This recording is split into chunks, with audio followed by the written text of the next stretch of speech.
At dinner, my son-in-law threw hot soup in my face and smiled, saying, "That is what you deserve." My daughter looked at me and said, "He is right, Dad." I said nothing. I just wiped my burning face and left. But before leaving, I made one quick call. What happened next, they never forgot. If you are listening to this and you think you know your family, let me tell you something. You never truly know anyone until they think you have nothing left to offer them.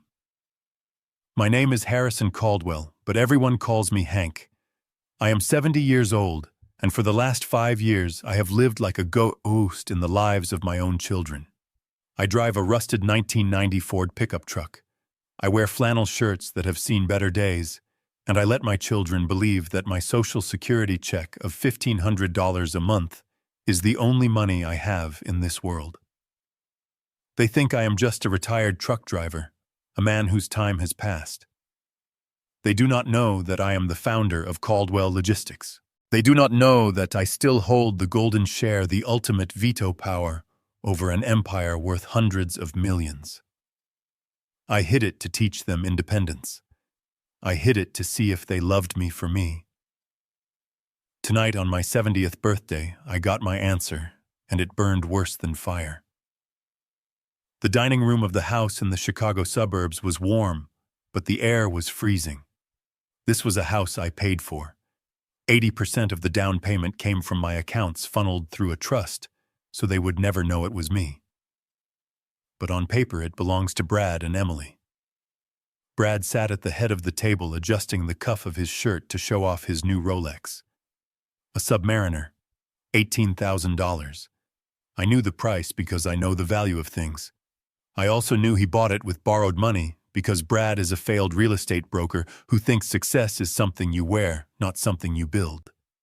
He tapped his wine glass with a silver fork, demanding attention. "I want to make a toast to myself," he said with that greasy smile of his, "for closing the deal of the century this week. Big things are coming." He looked at me, his eyes full of contempt. "You wouldn't understand, Hank. High finance is a bit more complex than driving a truck from point A to point B." I stayed silent. I looked at my daughter, Emily. She was sitting there nervously playing with her napkin. She was 35 years old, but she looked like a scared child. She was wearing a diamond necklace that I knew they could not afford. She refused to meet my eyes. "Happy birthday, Dad," she whispered finally, sliding a small envelope across the table. It was a gift card to a discount pharmacy. $20. "Thank you, honey," I said genuinely. I reached under my chair and pulled out my gift for my grandson, little Leo, who was playing on the floor. It was a wooden truck hand-carved from oak. I had spent 3 weeks in my garage sanding it, polishing it until the wood felt like silk. I made it with my own hands, just like I built my company. Brad snatched the toy from my hands before I could give it to the boy. He held it up like it was a piece of garbage. "What is this, Hank?" "Firewood. We buy Leo iPads and drones. We do not give him scraps from your garage." He tossed the truck onto the floor. It landed with a heavy thud, and a piece of the wheel chipped off. My heart cracked with that sound, but I kept my composure. I turned back to my soup, a thick orange pumpkin bisque. I took a spoonful. It was cold and overwhelmingly salty. "This is a bit salty," I said quietly. "Just a comment. A simple observation from an old man." That was the spark. Brad slammed his fist on the table, making the fine china jump. The vein in his neck bulged. "Salty? You are complaining. You sit in my house eating my food, drinking my wine, and you have the audacity to complain. You pay $1,500 a month, Hank. That does not even cover the heating bill for the pool.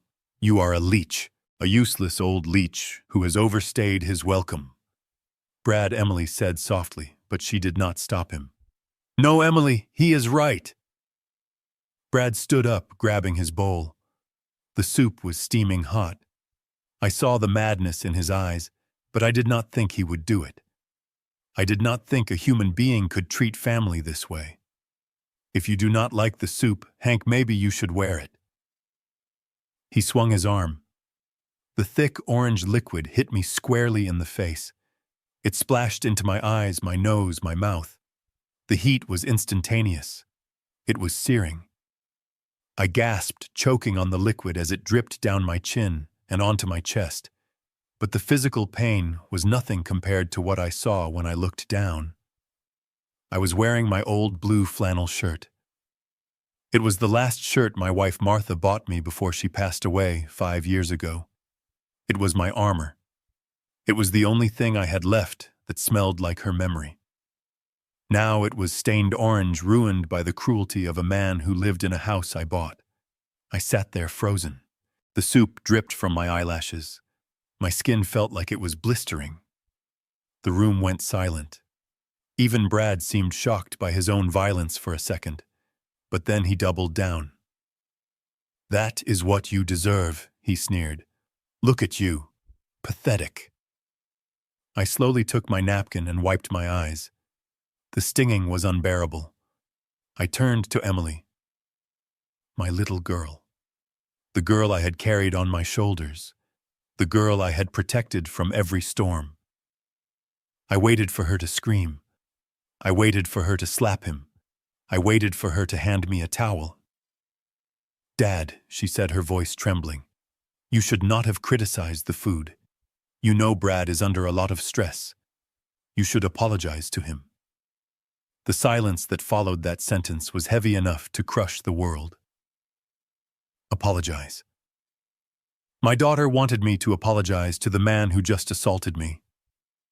In that moment, Harrison Caldwell, the truck driver, died, and Harrison Caldwell, the chairman, woke up. I did not yell. I did not flip the table. I stood up slowly. My knees creaked, but my spine was straight. I used the napkin to wipe the worst of the mess from Martha's shirt. I folded the napkin neatly and placed it on the table next to the broken wooden truck. I looked Brad directly in the eyes. He was smirking, thinking he had won, thinking he had put the old dog in his place. "You just made the biggest mistake of your life," I whispered. He laughed. It was a loud barking sound. "What are you going to do, Hank? Run away in your garbage truck? Go ahead. Sleep under a bridge for all I care." I did not look at Emily again. She had made her choice. She chose the lifestyle. She chose the illusion. She chose the abuser. I turned and walked out of the dining room. I walked through the hallway past the family photos that were all lies. I opened the heavy oak front door and stepped out into the Chicago winter. The wind hit my burned face like 1,000 needles, but it felt good. It felt clean. I walked down the driveway to my old Ford pickup. Snow was falling, covering the windshield. I did not get in immediately. I reached into my pocket and pulled out my old flip phone. It was a burner phone, the kind drug dealers and billionaires use when they do not want to be tracked. I dialed a number I had not called in 5 years. It rang once. Catherine Ross. Her voice was sharp, precise. She was my former general counsel, my protégé, the most ruthless lawyer in the state. "Cat," I said, my voice raspy from the smoke of betrayal. "It is Hank." There was a pause on the line, a pause of recognition, and then a shift in tone. A soldier reporting for duty. "Mr. Chairman," she said. "I did not expect this call. Is everything all right?" "No, Cat. Nothing is all right. Initiate Omega Protocol." I heard the sound of a chair moving, a computer waking up. Omega Protocol. The nuclear option. The plan I had designed years ago in case of absolute catastrophe. It meant freezing everything. It meant unmasking the assets. It meant war. "Consider it done," she said. "What is the target?" "Brad Jenkins and Emily Caldwell," I said, looking back at the house glowing warmly in the snow. "I want their financial autopsy on my desk in 1 hour. Every debt, every loan, every secret." and Cat. Yes, sir. Destroy them. I hung up the phone. My face was still burning, but inside I felt cold. Colder than the ice on the pavement. They thought I was a candle flickering out in the wind. They forgot that a candle can burn down a whole house if you play with it. I opened the door of my truck, and the engine roared to life. The game was over. The war had just begun. I sat in the cab of my 1990 Ford pickup truck, and the cold leather of the seat bit through my trousers, but I did not feel it. The only thing I felt was the fire on my face. My skin was tight, pulsing, with a heat that seemed to come from the very bone. I reached up to touch my cheek, and my fingers came away wet with blistering fluid mixed with the sticky residue of pumpkin soup. It smelled of nutmeg and betrayal. I should have gone to the hospital. Any normal man of 70 would have driven straight to the emergency room. But I am not a normal man. I am a man who built a logistics empire from a single rusty van. I am a man who survived union wars and recessions and hostile takeovers. I know that pain is just information. It tells you you are still alive. And right now I needed to be very alive because I had work to do. I drove 2 blocks away from the house that I had paid for and pulled into the shadows of an old oak tree. The streetlights cast long, skeletal shadows across the hood of my truck. I breathed in the smell of old gasoline and dust, the smell of my sanctuary. For 5 years, this truck had been my disguise. It was the prop that convinced the world I was nothing more than a washed-up old driver living on pennies. But tonight, the disguise was coming off. I reached under the passenger seat and pulled out a small metal box welded to the frame. I punched in a code that my fingers remembered better than my own birthday. Click. The box opened. Inside lay a single object, a black flip phone. It was old technology. Simple, untraceable. The kind of phone that does not have apps or cameras or distractions. It only has connections. My hands were shaking not from the pain, but from the adrenaline that was flooding my system for the first time in years. It was the old rush, the feeling of the hunt. I flipped the phone open, and the screen glowed with a pale blue light.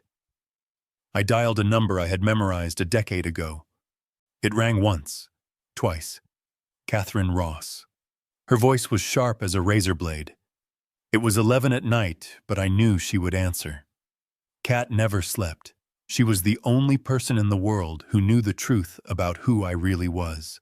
She was my former chief legal counsel, the woman I had trained to be a shark in a sea of goldfish. Cat, I said. The word came out as a croak, my throat raw from the shock. Hank. The shift in her tone was instant. She went from professional to alert. What is wrong? You never call this line unless the sky is falling. The sky fell, Cat, I said, staring at my reflection in the rearview mirror. A monster stared back at me, one side of his face angry and red. They crossed the line. I did not have to explain who they were. Cat had warned me years ago. She had told me that hiding my wealth to teach them a lesson was a dangerous game. She had told me that money reveals character, but lack of money reveals teeth. She was right. I took a breath and gave the order I had hoped I would never have to give. Initiate Omega Protocol. There was a silence on the other end. A heavy, pregnant silence. Omega Protocol was the nuclear option. It was the scorched earth policy. It meant unmasking every asset, freezing every trust fund, and unleashing the full legal might of the Caldwell Empire. Are you sure, Hank? She asked softly. Once we start this, there is no going back. The anonymity is gone. The protection is gone. You will be Harrison Caldwell again. I looked back toward the house down the street. I could see the warm glow of the windows. I could imagine them inside laughing, cleaning up the soup, wiping away the old man's mess, drinking the wine I had paid for. I am sure I said, my voice hardening into steel. Freeze the shadow accounts. Lock down the trust. And Kat, I want a full forensic audit on Brad Jenkins. I want to know every dime he owes, every lie he has told, and every skeleton in his closet. I want his financial autopsy on my desk in 1 hour. Consider it done, she said. And Hank, please be careful. When you corner a rat, it bites. I hung up the phone and closed it with a snap. I sat there in the darkness, waiting for the machine I had just activated to start turning. The pain in my face was throbbing now, a steady drumbeat of agony. I reached into the glove compartment and found a tube of burn ointment I kept for engine work. I smeared the cool gel over my cheek, wincing as I touched the raw skin. As I sat there waiting, the memories hit me harder than the soup. I looked at that house glowing in the distance, and my mind drifted back 10 years. I was sitting in a mahogany-paneled office holding a pen that cost more than my first car. I was signing a check for $800,000. It was supposed to be a surprise. Emily had just married Brad. They were young, broke, and full of dreams. I wanted to give them a foundation, a nest, but I did not want to control them, so I put the deed in their names. I put the title in the trust controlled by Emily. I thought I was giving them freedom. I remembered the day I gave them the keys. Emily had cried. She had hugged me and said, "Daddy, you are the best father in the world. We will take care of you forever." I believed her. I was a fool. I thought money was a gift. I did not realize that unearned money is a poison. It rots the soul. It makes people weak and entitled. I had created this. I had built the stage for my own humiliation. I had spent 5 years playing the pauper, pretending to be poor to see if they would love me without the checkbook. And tonight, I got my answer. They did not love me. They tolerated me. And when I became inconvenient, they threw me away like trash. The vibration of the phone in my hand snapped me back to the present. It was not a call. It was a text message, but not on the burner phone. It was on the secure encrypted pager I kept in the same metal box. A device linked directly to my primary banking server. I picked it up. The small green screen illuminated the darkness of the truck cab. Alert. Centurion card ending in 4099. Transaction approved. $10,000. Merchant Lucky Spin Online Casino. I stared at the numbers. The Centurion card. The black card. The one card I had kept active, the one card with no limit. I had given a supplementary card to Emily 5 years ago. I told her it was for life or death emergencies only, for surgery, for ransom, for the end of the world. She had never used it. Until tonight. $10,000. At an online casino. It wasn't Brad. Brad didn't have the PIN. Brad didn't have the card. It was Emily. While I sat here bleeding in my truck while my face burned from her husband's assault, my daughter was not crying. She was not packing her bags to come find me. She was gambling. She was stealing $10,000 from the father she just watched get humiliated. A cold laugh escaped my lips. It sounded like dry leaves scraping on concrete. They thought I was helpless. They thought I was a senile old man wandering into the snow to die. They had no idea that they had just swiped the card of the man who owned the bank. I put the truck in gear. The engine roared to life, a low growl that shook the frame. I was not going to a hotel. I was not going to hide. I had one more stop to make before the war truly began. I turned the wheel and drove into the night, leaving the suburbs behind. The old Hank was dead. The chairman was back, and he was coming to collect every single debt. The city skyline loomed ahead of me like a jagged set of teeth biting into the night sky. I drove the old Ford past the towering glass structures of the financial district, where money never sleeps and secrets are buried under layers of concrete and steel. My face was throbbing with a dull, heavy ache that radiated from my cheekbone to my jaw. The burn ointment was drying and tightening my skin, but I ignored it. I needed cash. Not the crumpled bills I kept in a coffee can under the sink, but real operational capital.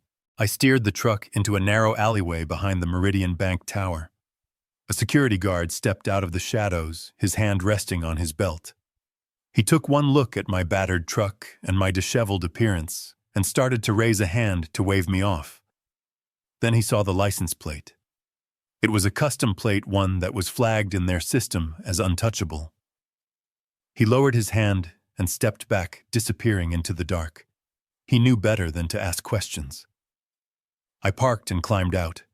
The air here smelled of ozone and expensive cologne, quite a difference from the smell of old oil and pumpkin soup that clung to my clothes. I walked up to a standalone ATM tucked into a stone alcove. This was not a machine for the public. It did not have advertisements for credit cards or cheery graphics. It was a private terminal linked directly to the high-yield holding accounts of the bank's top-tier clients. I reached into my wallet and pulled out a plain matte black card. There were no numbers on the front. No name. Just a small gold chip embedded in the corner. I slid it into the slot. The screen did not ask for a language preference. It simply turned a deep navy blue and requested an access code. My fingers moved automatically over the keypad. 7, 4, 1, 9, 0, 0, alpha. It was a sequence I had not used in 5 years. A sequence that unlocked the vault I had built over 40 years of blood and sweat. The machine whirred softly, processing the encryption. Then the numbers appeared on the screen in stark white font. Current balance, $82,450,000. I stared at the number. It glowed in the darkness, illuminating the burn on my face. 82 million. It was enough to buy every house on my daughter's street. It was enough to buy the hospital where I picked up Alfred. It was enough to burn the world down. 5 years ago, I made the hardest decision of my life. I sold Caldwell Logistics. 500 trucks, 3 million square feet of warehouse space, a logistics network that spanned the continent. I sold it all the week after Martha died. The grief was too heavy and the empty house was too loud. I wanted to disappear. I wanted to know if my children loved me or if they just loved the safety net I provided. So I created a test. I put the money here in this shadow account. I bought the old truck. I moved into the small guest cottage on the estate and rented out the main house. I told Emily and Brad that the company had gone under, that bad investments had wiped me out. I told them I was living on Social Security. I wanted to see if they would step up. I wanted to see if they would offer me a room, if they would offer to pay for dinner, if they would treat me with dignity simply because I was their father. I looked at the balance again and felt a wave of nausea. I had failed. The test was a disaster. By hiding the money, I hadn't taught them independence. I had only revealed their greed. They didn't learn to work harder. They learned to despise me for being poor. They looked at my rough hands and my old clothes and saw a failure, not a father. I pressed the withdrawal button. I selected $2,000, the maximum daily cash limit for physical withdrawal. The machine counted the bills with a rapid, rhythmic snapping sound. It spit out a thick stack of $100 bills. I took the money and shoved it into my pocket. It felt heavy against my leg. $2,000. An hour ago, Brad had mocked me for a $20 gift card. If he knew what I was holding now, he would probably be on his knees licking my boots. That thought didn't make me feel powerful. It made me feel sick. I retrieved my card and turned back to the truck. The cold wind bit at my exposed skin, but the fire inside me was burning hotter than ever. I needed to find a hotel. I needed to clean this soup off my face.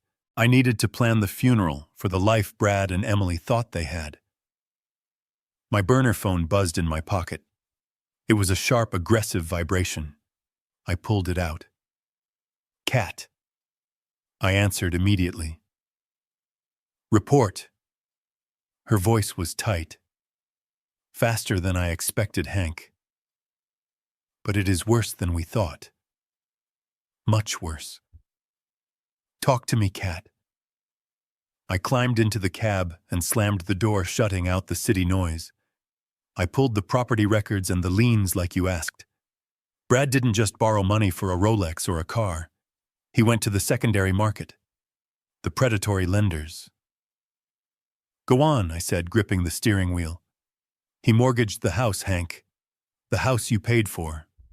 He forged your signature on a quitclaim deed, transferring the title to a shell company he controls, and then he leveraged it for a hard money loan. I closed my eyes. The house. Martha's dream house. The one I bought for them so my grandson would have a yard. How much, I asked. $2 million. $2 million. He had gambled away $2 million on what?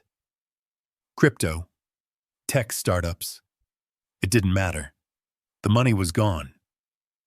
And there is a kicker, Hank. Kat's voice dropped an octave. The lender isn't a bank. It is the Ivanov syndicate. They are loan sharks, Hank. Real ones. I stared through the windshield at the brick wall of the alley. The Ivanovs. I knew them from the old days when I had to keep my trucks from being hijacked on the interstate. They were not bankers. They were butchers. What are the terms, Kat? She hesitated. That is the problem. He is in default. He missed the balloon payment last week.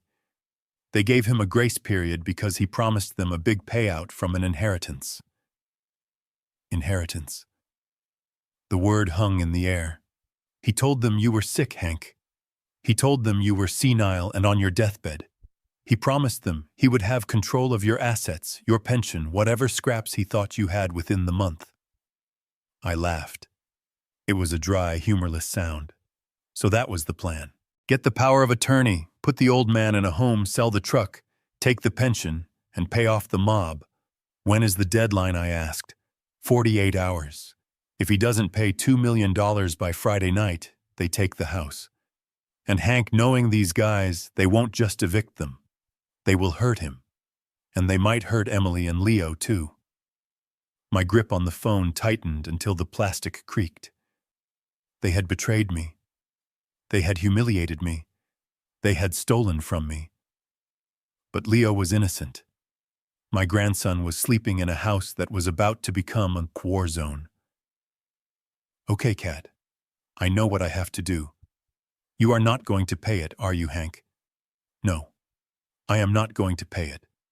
Not yet. I am going to buy the debt. There was a silence on the line, and then I could practically hear Kat smiling.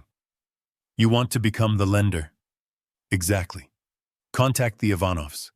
Tell them a private investor wants to purchase the note. Offer them full value plus 10% for the trouble. I want to own that debt, Kat. I want to be the one holding the hammer when the clock strikes 0. Consider it done. But Hank, you need to get somewhere safe. You sound like you are running on fumes. I am fine, Kat. Just get the paperwork ready. I am going to need a very specific document drafted for tomorrow morning. What document? A confession, I said. I started the engine. I drove out of the alley, merging back into the traffic. The city was alive around me, oblivious to the fact that a predator was moving through its veins. I touched the pocket with the cash. I touched the pocket with the phone. I had the money. I had the information. Now I just needed the opportunity, and I knew exactly how to get it. I was going back into the lion's den, but this time I wasn't the prey. I parked the truck in the underground garage of the Ross & Partners building. The security guard in the glass booth hesitated when he saw my vehicle, which looked like it belonged in a scrapyard rather than a reserved spot in a Class A building. But he saw the access card I flashed and opened the gate. I took the private elevator to the 45th floor. The silence of the lift was heavy. I caught a glimpse of myself in the mirrored walls. I looked like a madman. My face was a map of angry red welts and my clothes were stiff with dried soup. But my eyes were clear. They were the eyes of a man who had just woken up from a 5-year coma. The elevator doors slid open, and Catherine Ross was waiting for me. She was wearing a silk blouse and tailored trousers, looking every bit the iron lady of corporate law that I had trained her to be. But when she saw my face, her professional mask cracked.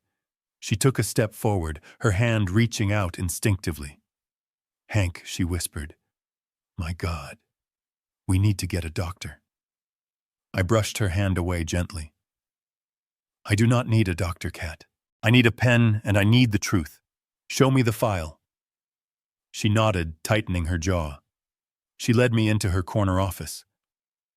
The view of Chicago was breathtaking, a sea of lights stretching into the darkness, but I did not have time for views. On her glass desk lay a thick manila folder.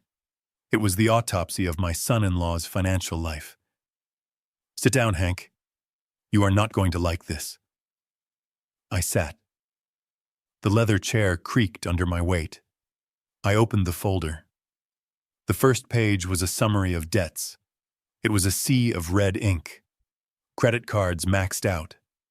Personal loans defaulted. Car payments missed. But those were just the symptoms. The disease was on the next page. "Here it is," Kat said, pointing to a document with a blue header. "The loan agreement with the Ivanov Syndicate. It is not officially registered with the county, of course, but in their world, this piece of paper is more binding than a Supreme Court ruling." I scanned the terms. Principal amount $2 million. Interest rate 25% compounded monthly. Collateral the property located at 42 Oak Creek Lane. My house. The house I bought to be a sanctuary for my grandson. I flipped to the signature page, and there it was. Harrison Caldwell. It was my name. It was my signature. Or at least it looked like it. The loop of the H was slightly too wide and the slant was a degree too sharp, but to a layman or a loan shark it was perfect. "He practiced," I said, my voice low. "He must have spent hours tracing my signature from old birthday cards or checks. He stole my identity to sell my home out from under me." "It gets worse," Hank Cat said softly. She reached across the desk and turned the page. "Look at the notary section. Look at the witness line." I looked. My vision blurred for a second, and I had to blink to clear it. I wanted to believe it was a mistake. I wanted to believe it was another forgery. But I knew that handwriting. I had taught the owner of that hand how to write her name in cursive when she was 6 years old. I had watched that hand sign a marriage certificate. I had held that hand when she was afraid of the dark. Witnessed by Emily Caldwell. The signature was shaky, but it was hers. There was a small ink blot at the end of the Y, a nervous tic she always had when she was lying or under pressure. I felt a sensation in my chest that was not pain. It was something colder. It was the feeling of a connection being severed. A cord that had lasted 35 years snapping in the silence of an office. She knew I whispered. She did not just know Kat. She was in the room. She watched him forge my name. She watched him sign our lives away to the mob. And then she picked up the pen and validated it. "She is scared," Hank Cat said, playing the devil's advocate. "Brad is manipulative. He probably told her it was the only way. He probably told her it was just a formality." I slammed the folder shut. The sound echoed like a gunshot in the quiet office. "Do not make excuses for her, Kat. She is 35 years old. She is a mother. She knows right from wrong. She watched her husband throw boiling soup in my face tonight and told me to apologize. Now I see why. It was not just submission. It was guilt. She could not look at me because she had already sold me." I stood up and walked to the window. The city lights looked cold and indifferent. For 5 years I had played the role of the helpless old man. I thought I was testing their character, but I wasn't. I was enabling their corruption. I had made it easy for them to discard me because I made myself look disposable. I turned back to Kat. My face hurt, but the pain was distant now like a memory. "Where is the assignment of debt contract?" I asked. Kat pulled another document from her drawer. It was drafted and ready. "I spoke to the Ivanov representative 20 minutes ago. They are happy to unload the paper. They prefer cash over breaking legs." They were surprised, though. They asked why a private equity fund would want to buy a toxic loan on a suburban house. "What did you tell them?" "I told them we specialize in distressed asset recovery." I picked up the pen. It was a heavy silver fountain pen. I uncapped it and looked at the gold nib. "Distressed asset," I repeated. "That is one way to put it." I signed the document. With that stroke of the pen, I was no longer just their father or their father-in-law. I was their creditor. I owned the roof over their heads. I owned the ground they walked on. I owned their future. "Wire the funds," I said. 2.2 million. Pay the Ivanovs. Get the original note. And Kat, I want the foreclosure papers drafted immediately. Do not file them yet. Just have them ready, done. "There is one more thing," I said. "What is it?" "I need a new will." Kat paused, her hand hovering over her laptop. "Hank, are you sure?" "I am sure. Revoke the previous trust. Revoke the inheritance clauses. Everything goes to the charitable foundation. Except for a specific trust for Leo for his education, which he can access when he is 25, provided he has no contact with his parents regarding the money." "And Emily?" I looked at the witness signature one last time. "Leave her $1, I said, so she knows I did not forget her." Kat typed silently for a moment, then looked up. Her eyes were sad but resigned. She knew better than to argue with me when I was in this mode. "So what is the play, Hank? You own the debt. You have the cash. You could walk in there tomorrow with the sheriff and throw them out." "No," I said. "That is too easy. That is just legal. I want them to feel it. I want them to hope. I want them to think they have won. I want Brad to believe he is the smartest man in the room. And then when he is standing at the top of the mountain, I want to be the one who pushes him off." I looked at my reflection in the dark glass of the window. The burn on my face was a badge of honor now, a reminder of why I had to do what came next. "They want to play games with fake documents and deception," I said, my voice dropping to a low growl. "Fine. I built an empire negotiating with unions, politicians, and cartels. These two are amateurs. They want to play a con game. Good. I will teach them what a masterclass in fraud looks like." I checked my burner phone. No missed calls. No texts from Emily checking if I was alive. Just silence. "I am going back," I said. "To the house," Kat asked, alarmed. "Hank, that is dangerous. Brad is volatile. I know. But he needs to believe his plan is working. He needs me to come back. He needs me to sign his power of attorney paperwork so he can put me in a home and secure the asset for the Ivanovs. If I disappear, he panics. If I return defeated and broken, he gets confident.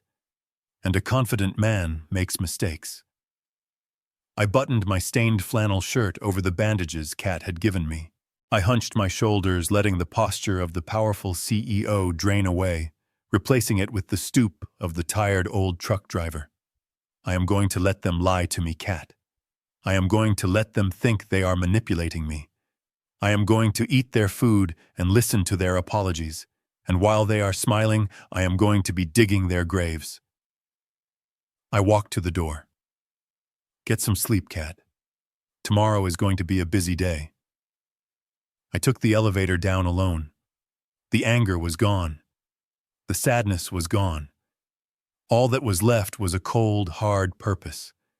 I was going home, not to sleep, but to hunt. The sun was barely struggling over the horizon, painting the dirty snow of the motel parking lot in shades of gray and bruised purple, when my burner phone vibrated against the cheap laminate of the nightstand. I had not slept. I had spent the last 4 hours sitting in a chair, that smelled of stale cigarette smoke and despair, watching the door waiting for a hitman or a miracle. I got neither. Instead, I got a phone call from the daughter who had signed my life away. I looked at the caller ID. It was Emily. Of course it was. They had let me stew for the night, hoping the cold and the pain would break my spirit. Now came the real. I cleared my throat, forcing a roughness into my voice, a weakness that I did not feel. I pressed the green button and held the phone to my uninjured ear. "Dad." Her voice was a high-pitched wail, breathless and frantic. "Oh God, Dad, where are you? We have been calling hospitals all night. We were so scared." It was a performance worthy of an Oscar. If I did not know about the online casino transaction time-stamped at midnight while she was supposedly calling hospitals, I might have believed her. If I did not know she had witnessed my forged signature, I might have felt a pang of guilt. Now all I felt was a clinical detachment, like a scientist observing a specimen under a microscope. "I am safe, Emily," I said, letting my voice quaver just enough. "I stayed at a motel." I needed to think. There was a pause, and I could hear her breathing change. She covered the mouthpiece, probably to signal Brad. Then she came back on stronger. "Dad, please come home. Brad is sick over what happened. He was drunk, Dad. He did not mean it. He has been crying all morning. He wants to apologize. He wants to make it right." I looked at my reflection in the cracked motel mirror. The burn on my cheek had blistered, turning an angry purple. Crying. I doubted Brad had cried since he realized he could not return his leased BMW. "I do not know, Emily," I said, dragging out the hesitation. "He was very angry. He said I was a burden." "No, Dad, no. That was the stress talking. Look, we sat down and talked. We realized we have been handling everything wrong. You are not a burden, you are family. We want to help you. We want to take care of you properly. No more fighting. We want to manage everything for you so you do not have to worry about money or the house or anything. Just come home and let us fix this. Manage everything." There were the magic words. The trap was set. I muted the phone for a second and looked at Kat, who was sitting on the edge of the other bed, having arrived with the paperwork an hour ago. I repeated Emily's words to her. Kat's eyes narrowed behind her glasses. "Power of attorney," she whispered, mouthing the words clearly. "They do not just want you back, Hank. They are on a deadline with the Ivanovs. They need access to your accounts, and they need legal authority to liquidate your assets without your consent. If you go back, they are going to shove a power of attorney document in your face before you even take your coat off. If you sign that, they can legally commit you to a state facility claiming dementia or incompetence and sell everything you own to pay off the mob." It was a solid plan. Evil, but solid. It was exactly what I would have done if I were a soulless predator with a 48-hour deadline. I unmuted the phone. "I am tired, Emily," I said, sighing heavily. "I am very tired. The burn hurts. I do not have anywhere else to go." "Come home, Dad. I will make you soup. The good kind. Chicken noodle. We will take care of you. Just come home." "Okay," I said. "I will be there in an hour." I hung up. Kat looked at me with genuine concern. "You know you are walking into a cage," she said. "Once you step through that door, you are on their territory. If they realize you know about the loan or the forgery, Brad might get violent again. And this time he might use something harder than soup." "I know," I said, standing up and stretching my stiff back. "But a cage is only a cage if you do not have the key. And I have the master key. I need them to believe they have won Kat. I need Brad to feel that surge of arrogance. When he feels safe, he will get sloppy. He will admit things, and I need that confession recorded." I walked into the motel bathroom.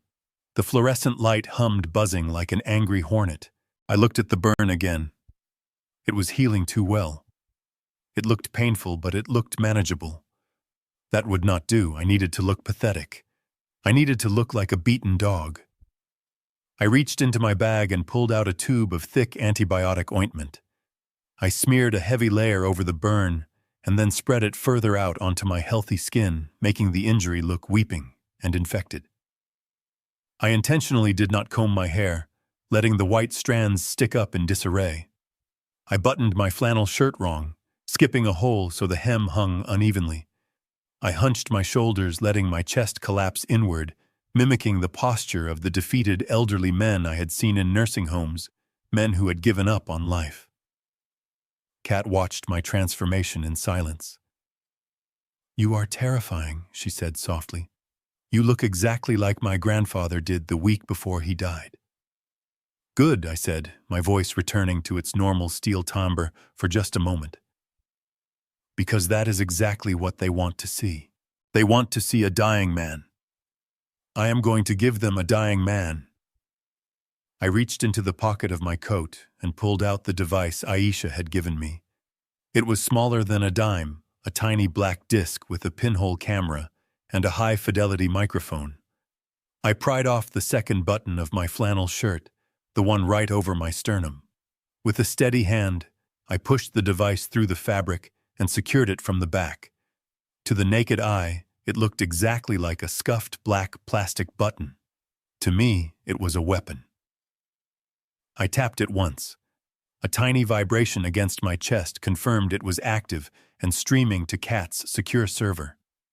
"Testing," I whispered. "Can you hear me?" Kat pulled out her tablet and tapped the screen. She put on a pair of headphones.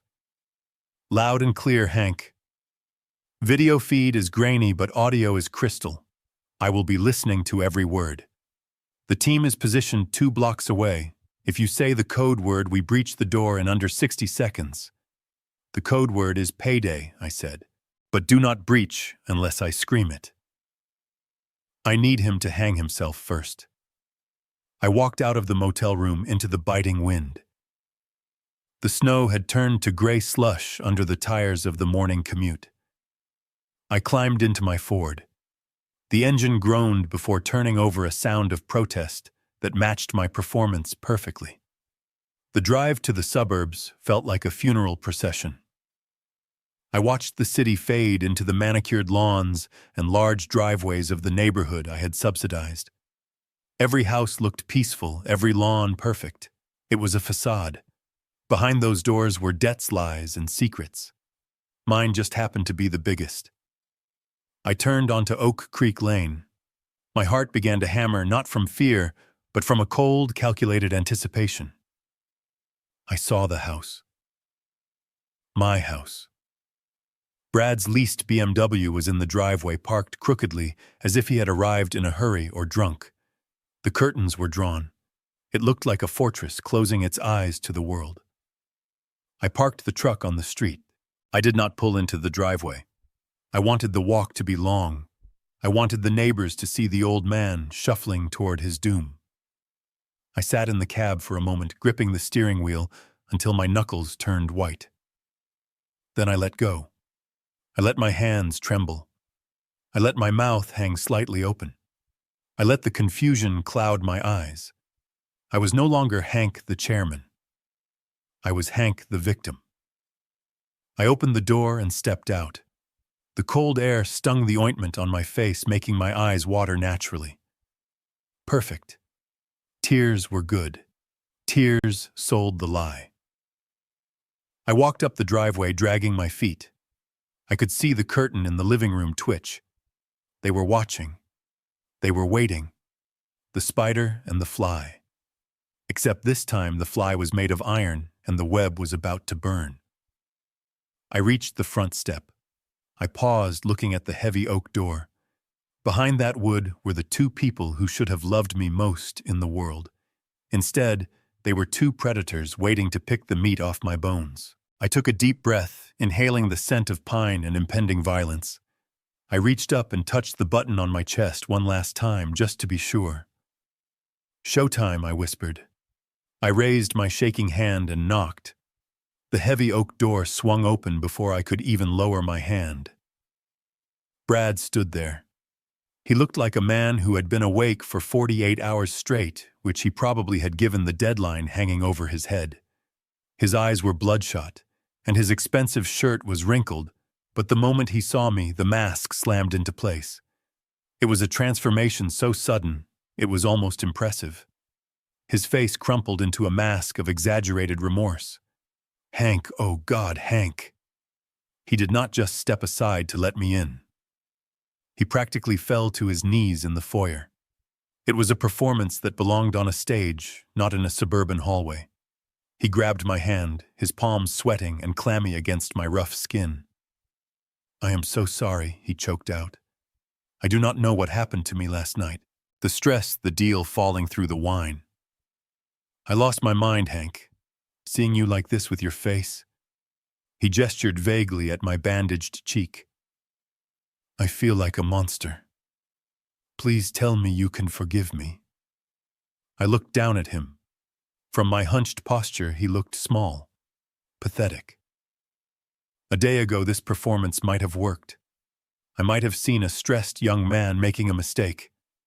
But now I saw a predator checking his trap. I saw a man calculating how much my forgiveness was worth in dollars and cents. I let my hand tremble in his grip. I let my eyes lose focus, drifting past him to the living room. "It hurts, Brad," I whispered, my voice raspy. "It burns." "I am confused." I know. Come in. Get out of the cold." He ushered me inside, guiding me by the elbow as if I were made of glass. The house smelled of roasted chicken and sage. It was a warm, comforting smell, the smell of home. It made my stomach turn. It was the scent of the bait. Emily came out of the kitchen, wiping her hands on a dish towel. She looked pale, her eyes darting between me and Brad. When she saw the angry red skin around the bandages, she flinched. Good. Let her see it. Let her see what her silence had bought. "Dad," she said, her voice thin. "I made soup. Chicken noodle. Your favorite. It is good for you soup," I repeated, letting a flicker of fear cross my face. "Not hot," she said quickly, rushing forward to take my coat. "Warm. Just warm. Come sit down." They led me to the dining table. The same table where 24 hours ago I had been assaulted. The stain was gone, scrubbed clean, but I could still see the ghost of it. They sat me in the chair. Brad pulled it out for me, hovering like a waiter. "We were so worried about you, Hank," Brad said, pouring me a glass of water. "When you did not come back, we thought the worst. We thought you might have frozen out there." "You did not call the police," I noted, my voice low. "We did not want to embarrass you," Emily said quickly, setting a steaming bowl in front of me. "We know how proud you are, Dad. We thought you just needed to cool off."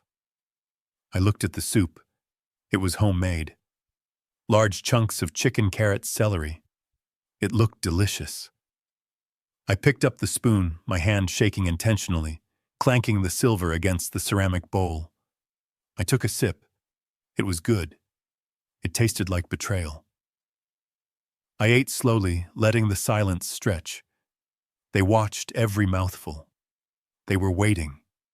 They were practically vibrating with impatience, but they forced themselves to sit still. They needed me fed. They needed me calm. They needed me compliant.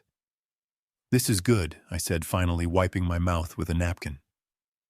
"Thank you, Emily." She offered a weak smile. "I am glad you like it, Dad. We just want you to be healthy." Brad cleared his throat. It was the signal. The pleasantries were over. It was time for business. "Hank," he said, leaning forward, his elbows on the table. "While you were gone, Emily and I did a lot of thinking. We realized we have not been fair to you. You have been struggling on that small pension, living in that drafty guest cottage, driving that old truck. It is not right." I kept my eyes on the bowl. "What do you mean?" I asked. "I mean you need security," Brad said, his voice dropping to a confidential whisper. "You are getting older, Hank. Your health is not what it used to be. Last night proved that. You were confused. You were agitated. We are worried about your future. I slowly looked up at him. And what do you propose? Brad reached under the table and pulled out a leather portfolio. He unzipped it with a smooth, practiced motion. He slid a stack of documents toward me. The paper was thick, expensive. We found a program, Brad said. It is a special insurance package for seniors. It covers everything. Medical care, assisted living if you ever need it, prescription drugs. It even protects your assets so the government cannot touch them. Insurance, I asked, feigning ignorance. Exactly, Emily chimed in. It is called the Senior Protection Initiative. But the enrollment window closes today, Dad. That is why we were so desperate to find you. We did not want you to miss out. I looked at the papers. The top sheet was a generic brochure probably printed off the internet, with stock photos of happy elderly people playing chess. But underneath that was the real document. I reached out and pulled it closer, adjusting my reading glasses, which I had intentionally smeared with a bit of oil to make them cloudy. I squinted at the text. It was dense legal jargon. Durable power of attorney, guardianship transfer, asset liquidation authority. There was no insurance. There was no protection. This was a surrender. If I signed this, I was handing them the legal right to control every penny I owned, every decision I made. I was handing them the right to commit me to an institution against my will. I see, I said, my finger tracing the line where my signature was required. And this will help me. It will save you, Hank, Brad said, handing me a pen. It means you never have to worry about bills again. We handle everything. We take the burden off your shoulders. You just sign here, and we do the rest. I took the pen. It was a heavy ballpoint. I held it over the paper. I could hear Brad's breathing stop. He was watching the tip of the pen like a hawk watching a mouse. This was it. This was the moment he had committed crimes for. $2 million worth of debt hung on the ink in this pen. My hand started to shake. I let the tremor travel up my arm to my shoulder. I squeezed the pen tight, then let it slip from my fingers. It clattered onto the table and rolled onto the floor. Oh! I gasped, putting a hand to my forehead. Dad, Emily stood up. Are you okay? I felt the blood rushing to my head. The dizziness was fake, but the exhaustion was real. The acting, the tension, the anger, it was taking a toll. I do not feel well, I mumbled, swaying slightly in the chair. The room is spinning. The burn hurts. Brad looked at the pen on the floor, then at me. His frustration was palpable. He looked like he wanted to grab my hand and force the signature, but he restrained himself. Just sign it, Hank, and then you can rest, he said, his voice tight. Just one signature. I cannot see the line, I whined. My eyes are blurry. I need to lie down. Just for a minute. Let me sleep a little. Dad, we really need this signed today, Emily said, her voice edging on panic. Let him rest, Brad snapped. He cut himself off, taking a deep breath. I mean, let him rest, Emily. He is obviously in pain. He turned to me, a forced smile stretching his lips. Of course, Hank. You go lie down in the guest room. Take a nap. We will do the paperwork when you wake up. You will feel better after some sleep. Thank you, I said, pushing myself up from the table. I leaned heavily on the chair. I am sorry. I am just so tired. It is okay, Brad said, standing up, but not moving to help me. Just rest. We are not going anywhere. I shuffled out of the dining room, dragging my feet on the hardwood. I walked down the hall to the guest room. It was a small room on the ground floor, the one they let me stay in when the cottage was too cold. It was furnished with their cast-offs, a lumpy mattress, and a dresser with a missing drawer. I went inside and closed the door. I did not lock it. A locked door makes people suspicious. I moved to the bed and sat down, making the springs squeak loudly. I kicked off my boots, letting them drop with a heavy thud. Then I lay back and waited. 1 minute. 2 minutes. Silence. Then the sound of footsteps. Soft, frantic footsteps moving back to the kitchen. I rolled off the bed silently. I moved to the door and knelt down, pressing my ear to the crack.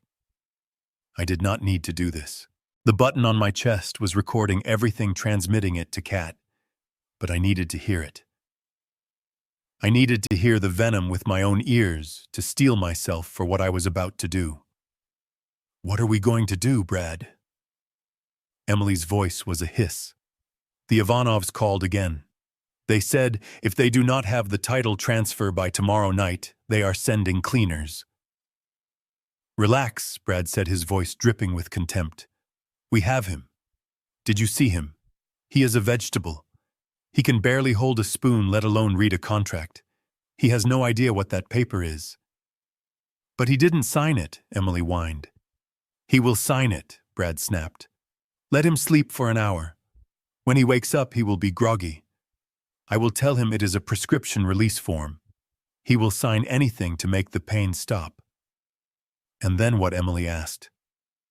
"What happens after he signs?" "Then we execute the plan," Brad said. "As soon as the ink is dry, I have a van coming." "A van?" "From the Sunshine Meadows facility," Brad said. I froze. Sunshine Meadows. I knew that place. It was a state-funded warehouse for the indigent elderly on the south side. It was a place where people went to die in urine-soaked sheets, ignored and medicated into oblivion. It was the cheapest, nastiest hole in the state. "Brad, you cannot send him there," Emily said, but her voice was weak. "It is awful." "We do not have a choice, Emily," Brad hissed. "It costs $2,000 a month. That is all his pension covers. We need every other dime to pay the interest on the loan. We sell his truck, we liquidate his savings account, we rent out the cottage. Every penny goes to the Ivanovs or we lose this house. Do you want to be homeless, Emily? Do you want Leo to grow up in a trailer park?" "No," Emily whispered. "No, of course not." "Then stick to the plan." "He is useless, Emily. He is a burden. He has lived his life. Now he is just in the way. Once he is in the facility, we change his contact info so they cannot call us. We tell the neighbors he moved to Florida to be with his brother. By the time anyone asks questions, he will probably be dead anyway." There it was. The death sentence. They were not just stealing my money. They were stealing my life. They were planning to discard me like a broken toy to save their own skins. I felt a cold rage settle over me. It was not the hot, fiery anger of last night. This was the cold calculation of a judge passing a sentence. I did not just have a recording. I had a confession. I had conspiracy. I had intent to commit fraud and elder abuse. I stood up slowly. My knees did not creak this time. I walked to the window and looked out at the backyard. My grandson Leo was playing on the swing set I had built for him. He was innocent in all of this. But his parents were monsters. I touched the button on my shirt. "Did you get that, Kat?" I whispered. Loud and clear, Hank. Her voice came through the tiny earpiece I had inserted before entering the house. "The police are on standby. We have enough for an emergency protective order right now. We can pull you out." "No," I said. "Not yet. The trap is not sprung. He wants a signature. I am going to give him a signature, but not the one he expects." I lay back down on the bed. I closed my eyes. I visualized the plan, the party, the guests, the humiliation. "Sleep well, Brad," I thought, "because when I wake up, your nightmare begins." I waited until the digital clock on the nightstand flashed 3 in the morning. The house had settled into a heavy silence, broken only by the rhythmic hum of the refrigerator and the occasional settling groan of the timber frame. I did not sleep. Sleep is a luxury for the innocent, and I was no longer innocent. I was a conspirator in my own life. I sat up on the edge of the lumpy mattress. My body ached. The burn on my face throbbed, a constant dull reminder of why I was awake. I listened. Upstairs, the floorboards creaked. Brad and Emily were asleep, probably dreaming of the money they were going to spend once they had discarded me. I stood up. My socks slid silently on the hardwood floor. I moved to the door and opened it an inch. The hallway was empty, a tunnel of shadows. I slipped out. I moved not like an old man with a cane, but like the mechanic I used to be, light on my feet, careful of where I placed my weight. I knew every squeaky board in this house. I paid for them after all. I made my way to the study down the hall. It was the room Brad called his office. He liked to sit in there with the door closed, pretending to be a master of the universe. I pushed the door open. It swung silently on well-oiled hinges. The room smelled of stale bourbon and desperate sweat. The desk was a chaotic mess of papers, unopened bills, and energy drink cans. But in the center of the chaos, the computer monitor was glowing. He had not turned it off. He had left it awake just like his greed. I walked around the desk and sat in his leather chair. It was warm. He must have been here late. I looked at the screen. A chat window was open. It was an encrypted messaging app, the kind people use when they do not want a paper trail. The user on the other end was named VultureCap. I smiled in the dark. That was Kat. Or rather, one of the forensic accountants Kat had set up with a dummy profile to bait him. I scrolled up, reading the history. It was pathetic. Brad wrote, "I need the bridge loan approved by Friday. The assets are secured. The old man is compliant." VultureCap replied, "We need proof of ownership, Brad. You have promised us the deed for weeks. If you do not have the signature, we walk." Brad, "I will have it. Tomorrow. I am hosting a signing ceremony. A party, high visibility. He will sign the transfer in front of witnesses. It is done."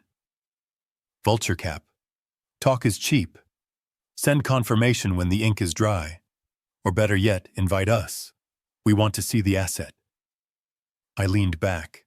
Brad was not just selling my house to pay the Ivanovs.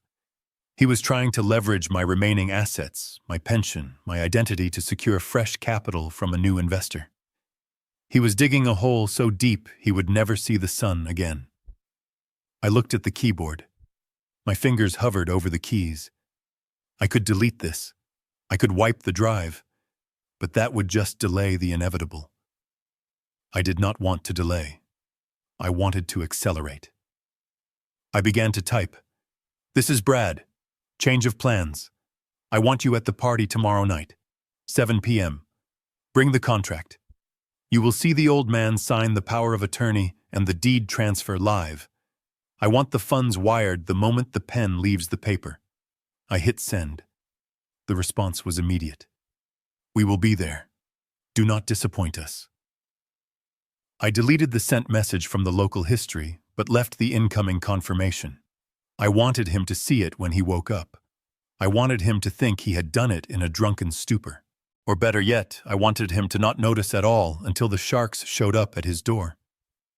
I stood up to leave. My heart was beating a steady rhythm, a war drum in my chest. I had just invited the executioner to his own party. And then I heard it. The sound of a toilet flushing upstairs, the rush of water through the pipes in the walls. Then footsteps. Heavy, clumsy footsteps. Brad. He was awake.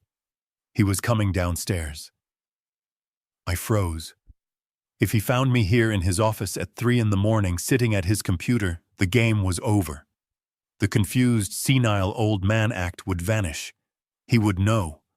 And he was desperate enough to do something permanent. I looked for an exit. The door to the hallway was the only way out, but his footsteps were already on the stairs. Thump, thump, thump. I scanned the room. The desk was open underneath no cover. The closet was filled with boxes. The window.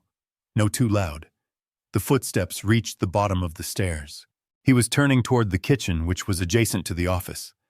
I could hear him muttering to himself, cursing the headache or the stress. I dove toward the heavy velvet curtains covering the French doors. I slid behind the fabric, pressing my back against the cold glass of the door. The dust from the curtains tickled my nose. I held my breath, pinching my nose to stop a sneeze. The office door creaked wider. The light from the hallway spilled into the room, cutting a slice of illumination across the carpet. I saw his shadow stretch out long and distorted. He walked in. I could hear his breathing. It was wet and ragged. He shuffled to the desk. I heard the clink of glass on glass. He was pouring another drink. At 3 a.m. "Just sign the paper, you old bat," he mumbled. His voice was slurred. "Just die and make me rich." My fists clenched at my sides. It took every ounce of discipline I possessed not to step out from behind that curtain and end him right there. But I stayed still. I was a statue. I was a ghost. He sat in the chair. The leather groaned. I heard him tapping on the keyboard. He was checking the chat. Please, I thought. Please be too drunk to notice the timestamp. He grunted. Good, he whispered. They are coming. He stood up. He did not see the message I sent. He just saw the confirmation. He thought he had won. He walked out of the room, turning off the hallway light as he went. I listened to his footsteps retreat up the stairs. I listened to the bedroom door close. I let out a breath that I had been holding for 2 minutes. My lungs burned. My heart was hammering against my ribs, thumping so hard I thought it would crack the bone. It felt like the old days, like the time I had to hide in a warehouse in Detroit while Union busters searched the yard with flashlights. The fear was the same. The thrill was the same. I stepped out from behind the curtain. My legs were shaking. Not from age, but from the sheer voltage of the risk. I crept back to the guest room. I lay down on the bed and pulled the thin blanket up to my chin. I stared at the ceiling. Tomorrow night. 7 p.m. The stage was set. The actors were in place, and the script was written. Brad thought he was hosting a victory party. He thought he was inviting his investors to watch him claim his prize. He had no idea he had just sent an invitation to his own execution. I closed my eyes, and for the first time in 24 hours, I smiled. It was not a nice smile. It was the smile of the wolf waiting for the sheep to wander just a little further from the flock. Tomorrow, Brad, I thought. Tomorrow we see who really owns this house. The house began to vibrate with activity long before the sun went down. It was the sound of money being spent. Money that Brad did not have. Money that technically belonged to me. I sat in the guest room listening to the chaos. I heard the clinking of rental glassware and the heavy footsteps of caterers hauling in trays of hors d'oeuvres. I heard the screech of packing tape as decorations were hung. Brad was not just throwing a signing ceremony. He was throwing a coronation. He was crowning himself the king of my empire, and he wanted an audience to witness it. I peeked through the blinds. A white van was parked in the driveway, unloading cases of expensive champagne. Another van from a high-end florist was delivering arrangements of white lilies. The irony was thick enough to choke on. Lilies are for funerals.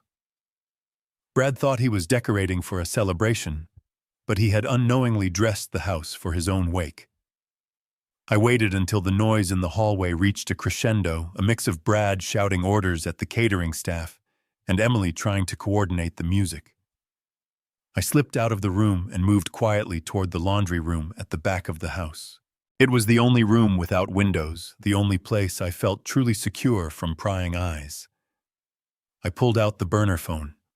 My hand was steady. The tremors of the confused old man were gone, replaced by the iron grip of the chairman. I dialed Kat. Status, I asked the moment she picked up. We are Green Hank. The forensic audit is complete and it is damning. He has not just defrauded you. He has cooked the books on 3 of his failed LLCs. He has tax evasion going back 5 years, and the bank fraud on the mortgage application is a federal offense. Good, I said, leaning against the washing machine. I want them all there, Kat. Prepare the gifts. Gifts, she asked, though I could hear the smile in her voice. I want the IRS. I want the fraud division. I want the bank's foreclosure team and the economic crimes unit. I want them parked down the street at 6:55. At 7 o'clock exactly when I pick up that pen, I want those doors to burst open. Copy that. 7 p.m. The cavalry arrives. And Kat, make sure the lead agent knows the signal. I do not want them storming in until the video plays. I want Brad to see his life crumble on the big screen before the handcuffs go on. Understood. Hank, are you ready for this? It is going to be ugly. I looked at the lint trap of the dryer, my eyes focusing on the gray dust. It is already ugly, Kat. I am just turning on the lights. I hung up and slipped the phone back into my hidden pocket. I made my way back to the guest room unnoticed. It was time to get dressed. I opened the closet door and reached into the very back. Pushed behind the flannel shirts and the worn-out khakis was a garment bag I had not opened in 5 years. It was covered in a thin layer of dust. I unzipped it slowly. The smell of cedar and mothballs drifted out. Inside hung a charcoal gray suit. It looked old-fashioned to the untrained eye. But it was not just a suit. It was a bespoke piece hand-tailored in London from Italian wool. It was the suit I wore when I rang the opening bell at the stock exchange 20 years ago.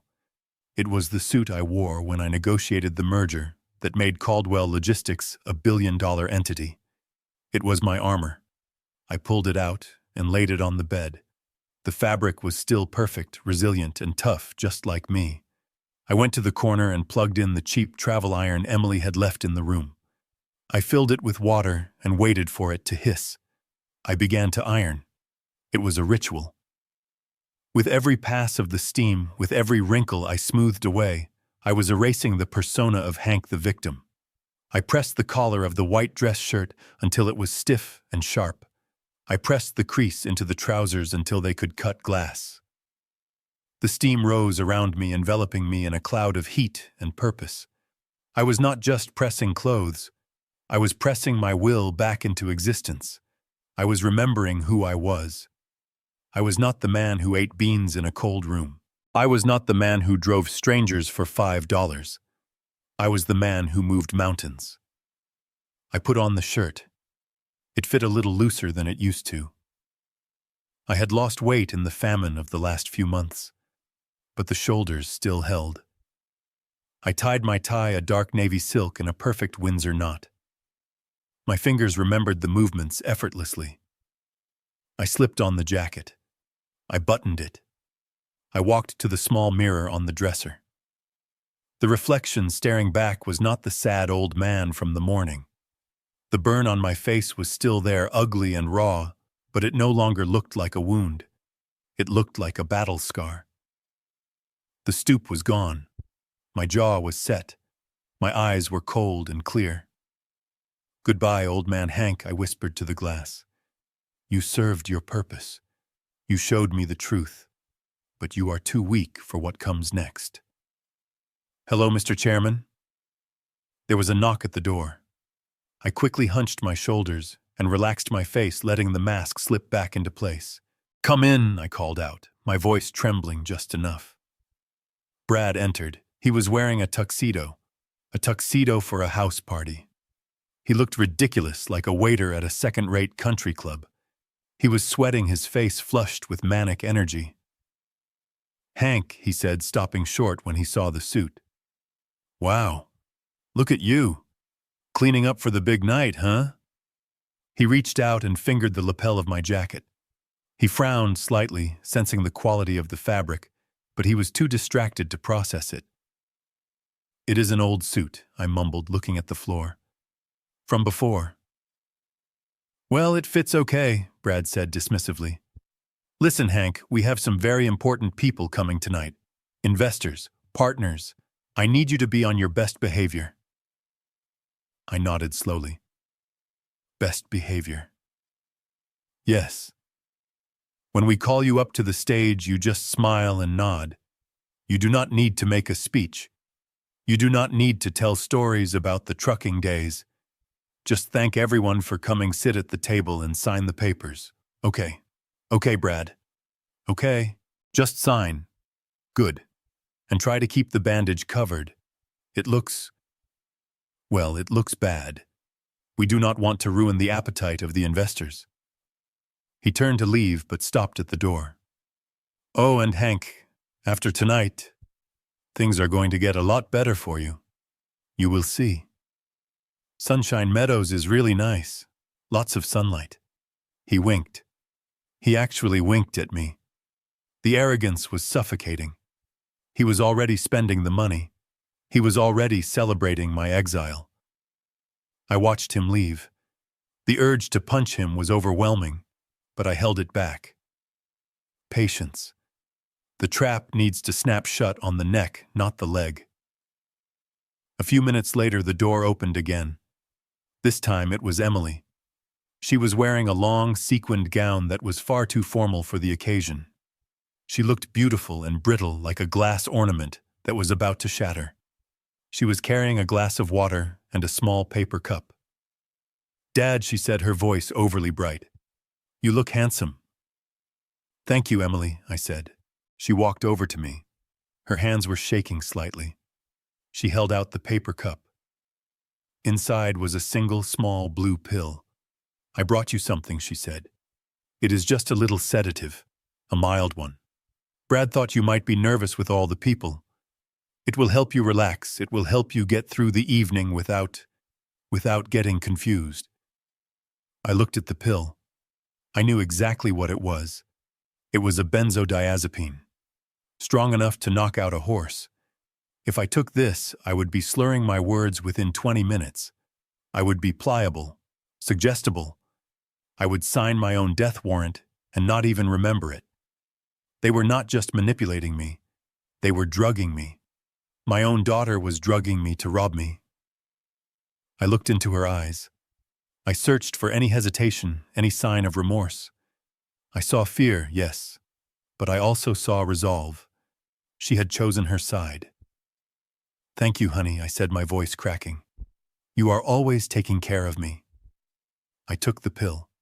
I put it in my mouth. I took a sip of water. I tilted my head back and swallowed hard. Emily watched my throat. She watched the swallow. She needed to be sure. "Good," she said, letting out a breath. "That is good. You just sit here for a bit until the music starts. We will come get you." She kissed me on the forehead. Her lips were cold. She left the room, closing the door softly. The moment the latch clicked, I leaned over the trash can. I coughed hard, forcing the pill up from where I had tucked it under my tongue. It fell into my palm, wet and dissolving slightly, but still whole. I looked at the little blue circle of betrayal. It was the final nail in the coffin of my fatherhood. There was no going back now. There was no saving them. I walked to the bathroom and flushed the pill down the toilet. I watched it swirl away into the dark water. I washed my face, avoiding the burn. I straightened my tie. I checked the time. 6:45. The guests were arriving. I could hear the murmur of voices, the clinking of glasses, the fake laughter of people trying to impress each other. The sharks were circling, but they didn't know there was a killer whale in the water. I walked back to the bed and sat down. I smoothed the fabric of my trousers. "I am not confused, Emily," I whispered to the empty room. "I am more awake than I have been in 5 years." I stood up. I walked to the door. I placed my hand on the knob. "Let's go downstairs," I said. I opened the door and stepped out into the hallway. The music was playing. The lights were dim. The stage was set. And the chairman was coming to cancel the show.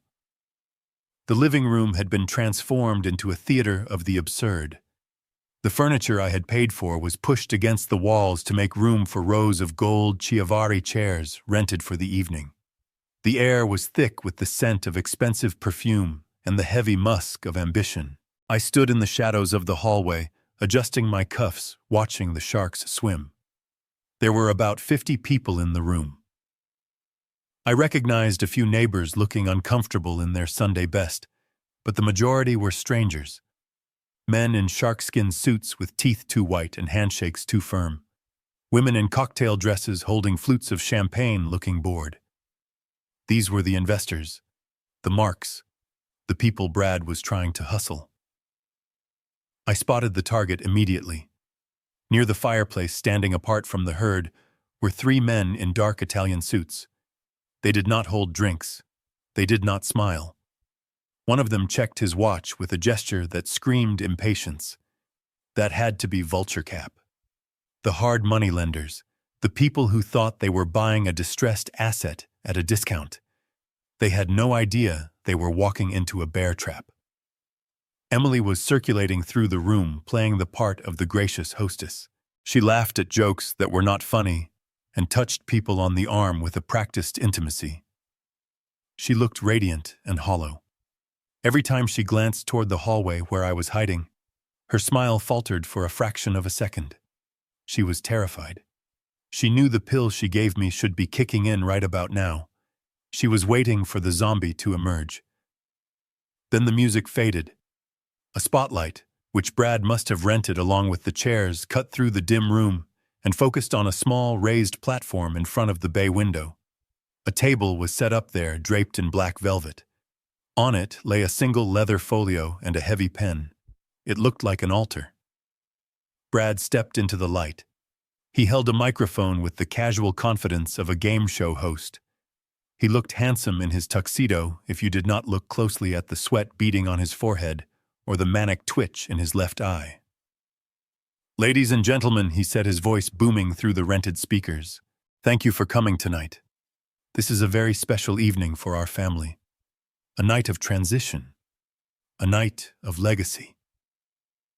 He paused for effect, letting the silence build. "Many of you know my father-in-law, Harrison Caldwell." Brad's voice dropped to a somber, reverent tone. "He is a man who worked hard his whole life, a simple truck driver who wanted nothing more than to provide for his family. But as we all know, time is a thief. I listened from the dark, my hands clenched in my pockets. Simple truck driver. That was the narrative. That was the lie. Over the last few years, Brad continued wiping a fake tear from the corner of his eye. We have watched this great man decline. His mind is not what it used to be. The confusion, the memory loss, it has been heartbreaking to witness. Just yesterday, he wandered off into a snowstorm, confused and alone. It was a wake-up call for us. We realized we could no longer let him carry the burden of his own affairs. A murmur of sympathy rippled through the crowd. Poor Brad. Such a good son-in-law. So tonight, Brad said, brightening his voice, we are taking a step to ensure his safety and his future. Tonight, Harrison is officially handing over the reins of the estate to us so we can ensure he lives out his remaining years in comfort and dignity. It is what he wants. It is what he needs. He gestured toward the hallway. Please welcome the patriarch of our family, Harrison Hank Caldwell. That was my cue. I stepped out of the shadows. I let my shoulders slump forward, collapsing my chest. I bent my knees slightly, giving my walk a fragile, trembling gait. I blinked rapidly against the harsh glare of the spotlight, acting dazed and disoriented.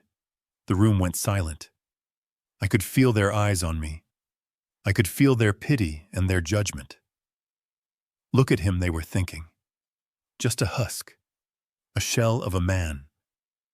I shuffled toward the stage, dragging my feet on the expensive rug. I kept my head down, looking at the floor as if I were afraid of tripping. Emily rushed to my side. She grabbed my arm, her fingers digging into my bicep. I have got you, Dad, she whispered through a clenched smile. Just keep walking. You are doing great. She smelled of fear and wine. I leaned on her, letting her take my weight. I feel dizzy. Emily, I mumbled loud enough for the front row to hear. Where are we? We are just at the party, Dad, she hissed. Get on the stage, sit in the chair, sign the paper. Then you can sleep. We reached the platform. Brad came down one step and took my other arm. He gripped me hard, his thumb pressing into the tender flesh of my inner arm, a silent warning. "Right here, Hank," he said, his voice loud and jovial for the audience, but his eyes cold as ice. "Just a few steps. Everyone is here to cheer you on." They hoisted me up the stairs like a sack of potatoes. They deposited me in the chair behind the velvet-covered table. The light was blinding. I blinked, looking out at the sea of faces. I saw the vulture cap men in the back. They were watching intently. They wanted to see the signature. They wanted to see the asset secured. Brad placed the leather folio in front of me. He opened it. There it was. The power of attorney, the deed transfer, the death warrant of my freedom. "Here is the pen," Hank Brad said, thrusting the heavy writing instrument into my hand. "Just right there on the line, like we practiced." My hand shook. The pen hovered over the paper. The tip of the nib danced above the signature line. I looked up at Brad. He was sweating profusely now. His eyes were wide, pleading and threatening at the same time. "Sign it," he mouthed silently. "Sign it, or you die." I looked at Emily. She was standing just off stage, wringing her hands. She looked away, unable to watch the execution she had arranged. I looked out at the audience. They were holding their breath. They wanted the show to end so they could get back to the champagne. I took a deep breath. I filled my lungs with the stale air of the room. I straightened my spine. I pushed my shoulders back. The slump vanished. The tremble ceased. The fog in my eyes cleared instantly, replaced by the sharp, cold gaze of a predator who has just spotted the jugular. I did not sign the paper. Instead, I reached out and grabbed the microphone from the stand. The feedback whined a sharp screech that made everyone flinch. Brad froze. His smile faltered. "Hank, what are you doing?" he whispered. "Just sign the paper." I ignored him. I brought the microphone to my lips. "Testing," I said.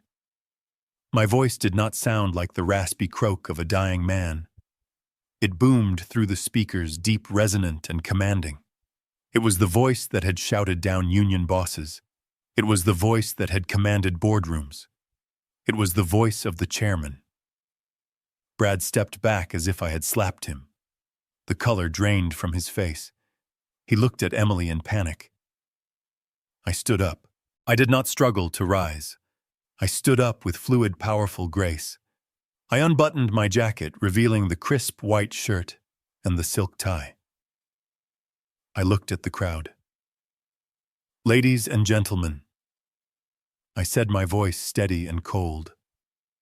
"Thank you for coming. My son-in-law has told you a very moving story tonight.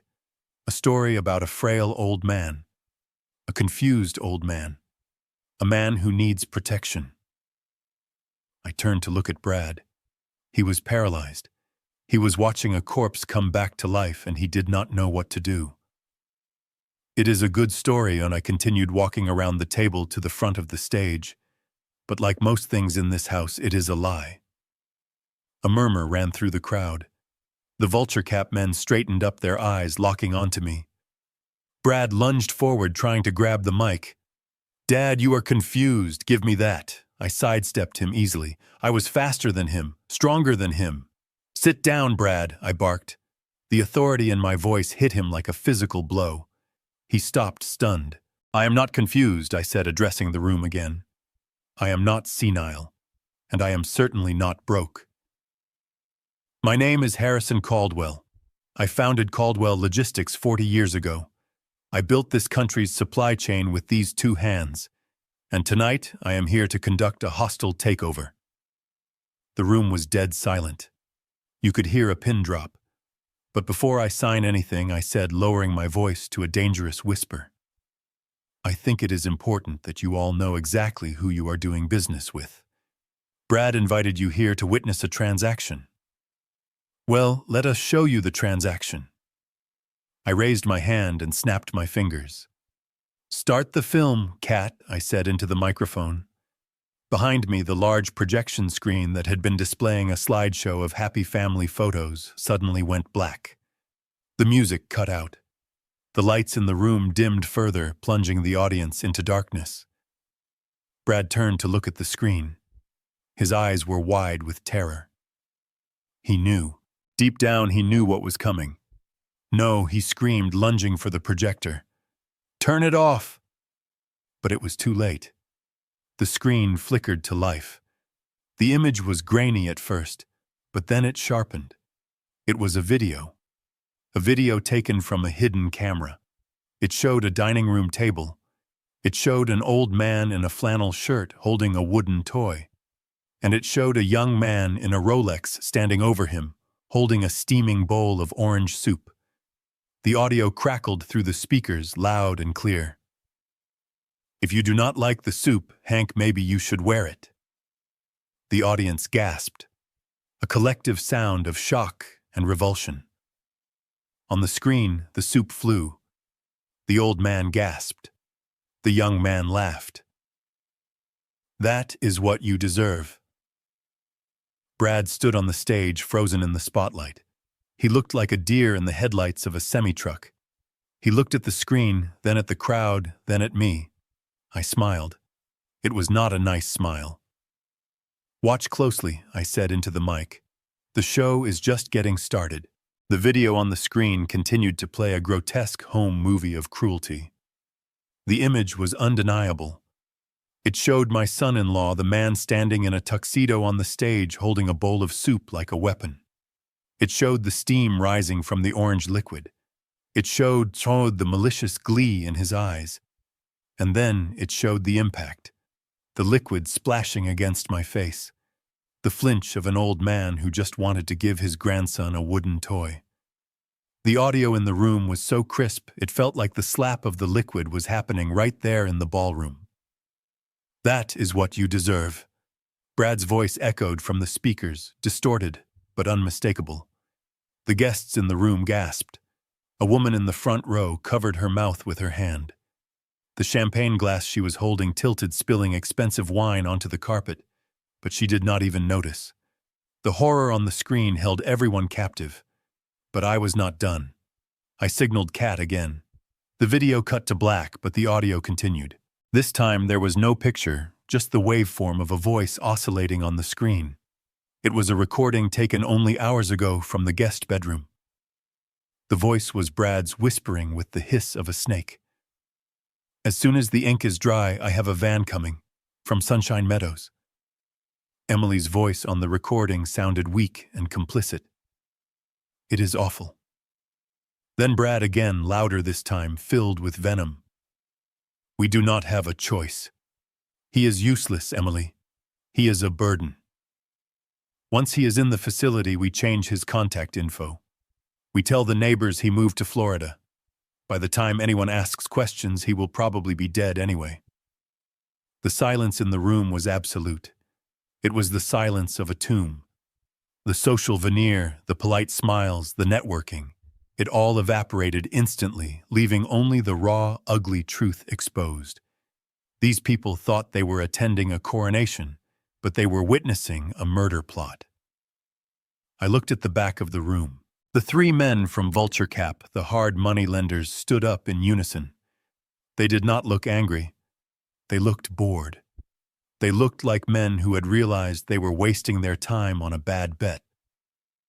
The leader of the group buttoned his jacket, cast a single look of disgust at Brad, and turned toward the door. His associates followed.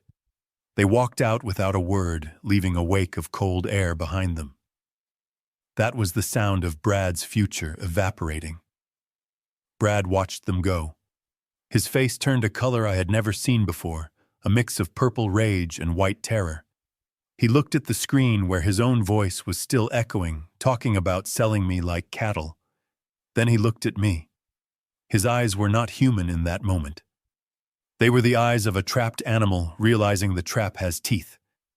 He let out a sound, a guttural roar of pure frustration, and lunged. He came at me fast, his hands reaching for the microphone, reaching for my throat, reaching for anything to stop the truth from destroying him. You old bastard, he screamed. You set me up. The crowd screamed. Emily shrieked my name. But Brad forgot one thing. He forgot that before I was a chairman, before I was a CEO, I was a driver. I hauled steel across the Midwest in winter. I fought union busters in Detroit parking lots. I had taken punches from men twice his size and kept standing. I did not flinch. I did not step back. I waited until he was within arm's reach. I shifted my weight to my left foot, pivoting my hips with a fluidity that belied my 70 years. Brad's momentum carried him forward, his hands grasping at empty air where my neck had been a second ago. As he stumbled past me, I brought my right hand up. I did not make a fist. I kept my hand open, palm flat, fingers rigid. I put 40 years of hard labor and 5 years of suppressed rage into the swing. My palm connected with his cheek. The sound was thunderous. It cracked through the room louder than the feedback, louder than the screams. It was the sound of justice making contact with arrogance. Brad spun around from the force of the blow. His legs tangled and he crashed to the floor, landing hard on his side. His tuxedo tore at the shoulder. He lay there, stunned, his hand flying to his cheek, where a red imprint of my hand was already blooming, matching the burn on my own face. I stood over him. I adjusted my cuffs. I looked down at the man who thought he could throw me away. That I said, my voice calm and deadly quiet into the microphone, is for the soup. Brad looked up at me. There was no fight left in his eyes, only shock. He could not comprehend how the frail old man he planned to institutionalize had just floored him with a single blow. He started to scramble backward, trying to get away from me, trying to find a hole to crawl into. But there was nowhere to go. The double doors at the back of the ballroom, the ones Brad had decorated with gold ribbons for his grand entrance, burst open. They did not open gently. They were thrown wide with force, slamming against the walls. The light from the hallway flooded in, silhouetting a group of people. At the front walked Catherine Ross. She was no longer just my lawyer. She looked like the angel of death in a pantsuit. She held a leather portfolio against her chest like a shield. Behind her were 6 men. 4 were in the dark windbreakers of the federal police. 2 wore the suits and badges of the IRS Criminal Investigation Division. They moved with the precision of a tactical team. The guests parted like the Red Sea, scrambling to get out of the way. Glasses were dropped. Chairs were knocked over. The panic was palpable. Catherine walked straight down the center aisle, her heels clicking, a rhythmic beat of doom on the hardwood floor. She did not look at the guests. She did not look at Emily, who was cowering by the curtains. She looked only at the man on the floor. Bradford Jenkins, she announced, her voice projecting clearly to every corner of the room. Brad tried to stand up, using a chair for support. "Who are you?" he stammered, blood trickling from a cut on his lip. "You cannot be in here. This is a private party." Catherine stopped at the edge of the stage. She tossed the portfolio onto the velvet table. It landed with a heavy thud right next to the unsigned power of attorney documents. "This is no longer a party, Mr. Jenkins," she said coldly. "It is a crime scene." She signaled to the officers behind her. "Bradford Jenkins, you are under arrest." Brad blinked, his brain unable to catch up with reality. Arrest? For what? I did not do anything.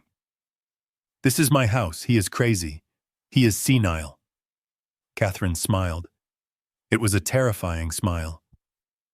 "We are not here for your family drama, Brad. We are here for the wire fraud. We are here for the tax evasion. We are here for the forgery of bank documents. And we are here for the conspiracy to commit elder abuse and financial exploitation of a vulnerable adult."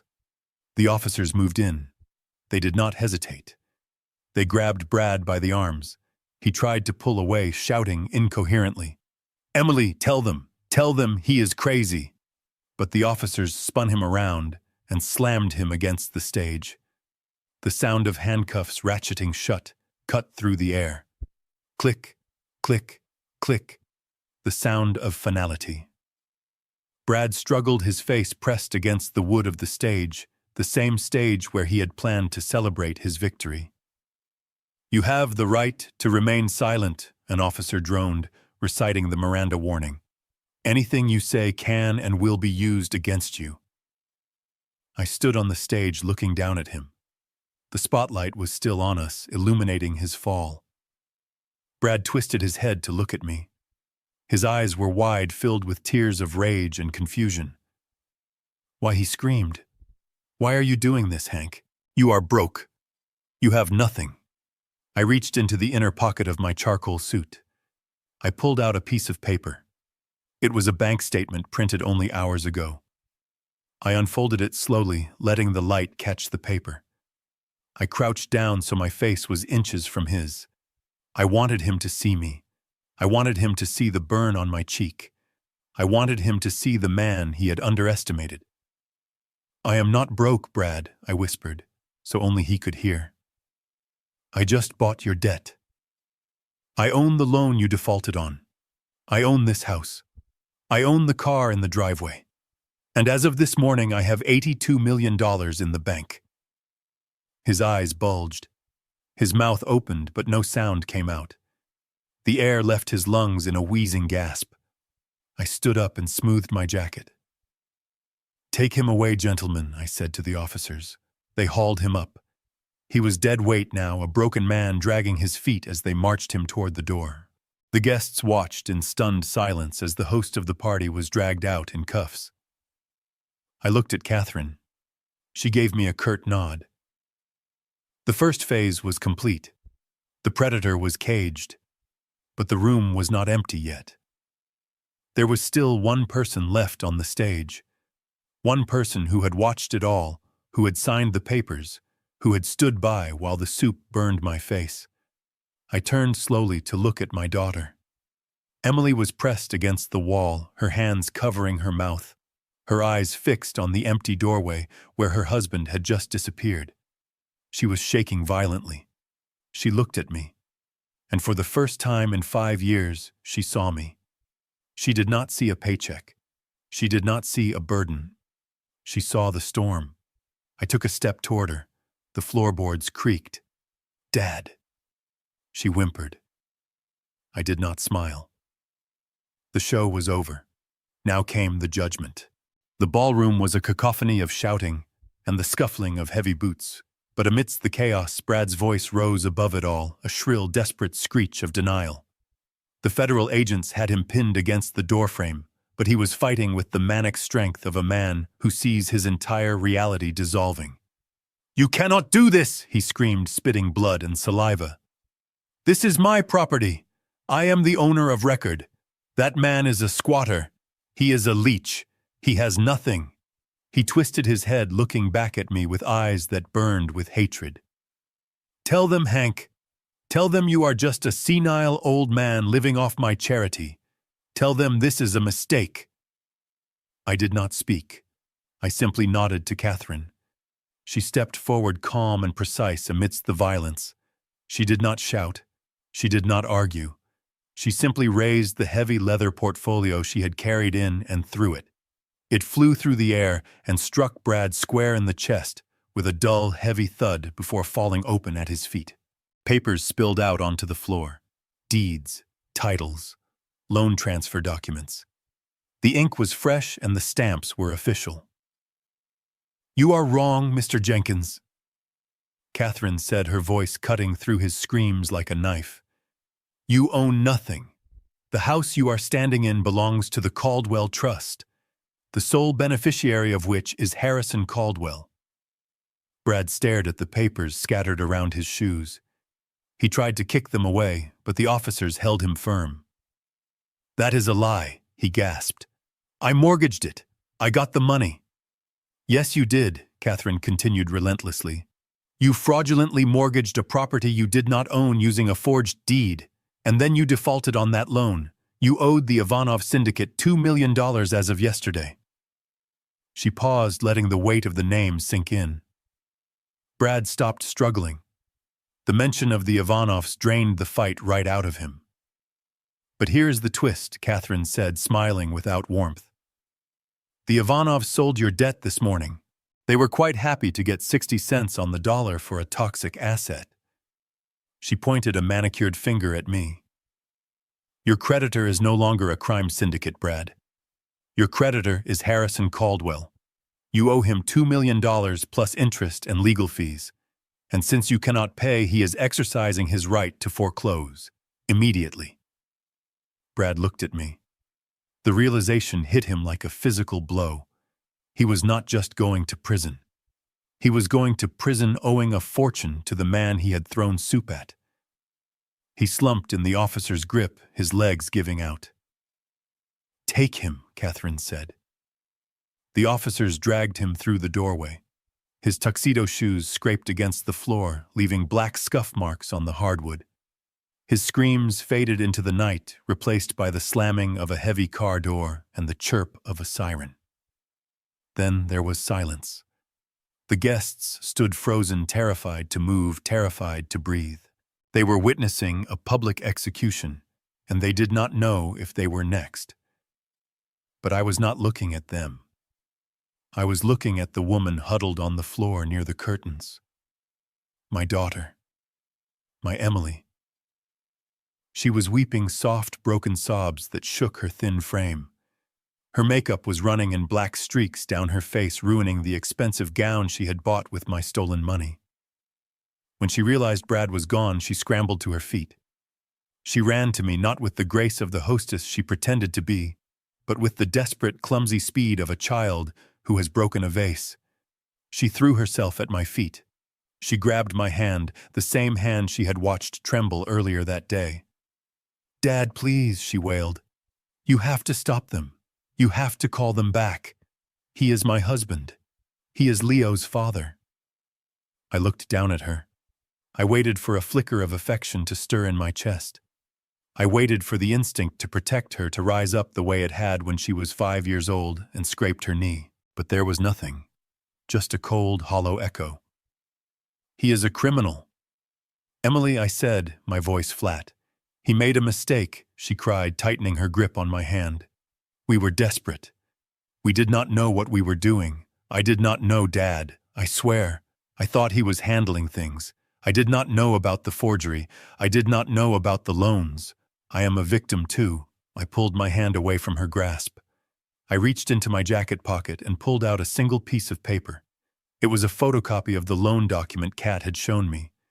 I unfolded it and held it in front of her face. "Look at it," I commanded. She blinked, her eyes swimming with tears.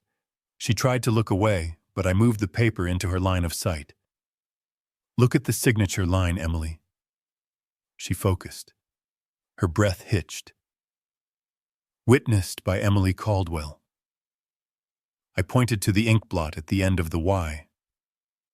"That is your hand," I said softly. "That is your signature. You were in the room. You watched him trace my name. You watched him sell this house. And then you picked up a pen and you validated it." "Dad, she stammered, backing away. "Do not lie to me." I snapped, my voice rising for the first time. "Do not insult me with lies. You knew. You knew when you signed that paper. You knew when you used my emergency credit card to gamble online last night while I was bleeding in a motel room. You knew when you gave me that pill tonight." She froze. Her face went white. "You tried to drug me, Emily. You tried to chemically lobotomize your own father so you could throw him in a state facility and steal the last few dollars you thought I had. That is not a mistake. That is not desperation. That is a choice. Dad, please," she begged, falling to her knees again. I was scared. Brad said it was the only way. I had to choose. "Exactly," I said. "You had to choose." "And you did." I looked around the room at the silent guests, at the luxury decorations, at the life she had built on a foundation of sand. "You chose your husband over your father. You chose greed over loyalty. You chose the illusion over the reality." "Dad." "What are you saying?" she whispered. I am saying that actions have consequences, I replied. Brad is going to prison. And you are going with him, not to jail. I was not that cruel. I would not press charges against my own daughter, not yet, but I was done saving her. You are his wife, I said coldly. You signed the papers. You are complicit. Now you get to live the life you built. I looked at the door. Get out. Emily stared at me.